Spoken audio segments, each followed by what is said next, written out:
3 times today I've gotten this question, so I think the universe is asking for a video. There are 2 basic ways or things that have to happen, one or the other, to get a divorce, no matter how you go about it.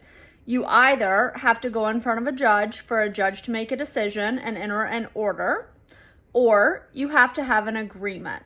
And that is to each of the 5 elements of a divorce that I've talked about in other videos, the PEACE, right? So you either need an agreement or you need an order.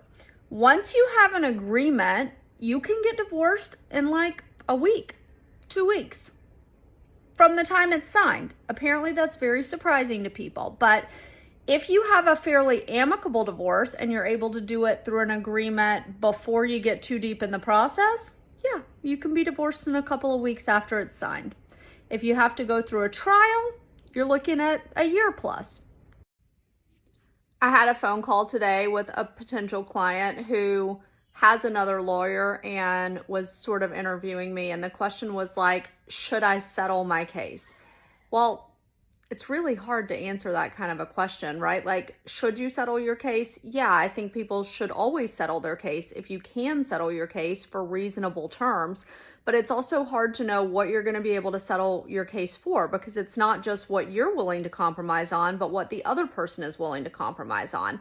And the best place to kind of test that out really is mediation. So even if you think you can't settle, mediation, first of all, it's required, but secondly, it's always a good idea. If nothing else, you're going to gather information. You're going to figure out what their theory of the case is, what they think is reasonable along the way, and you're going to get better prepared for trial if you end up there. But most of the time in our office, cases do settle, and if they don't, it's because somebody is not being reasonable, and if it's our client, we don't usually keep them. So most of the time, it's the other side or opposing counsel.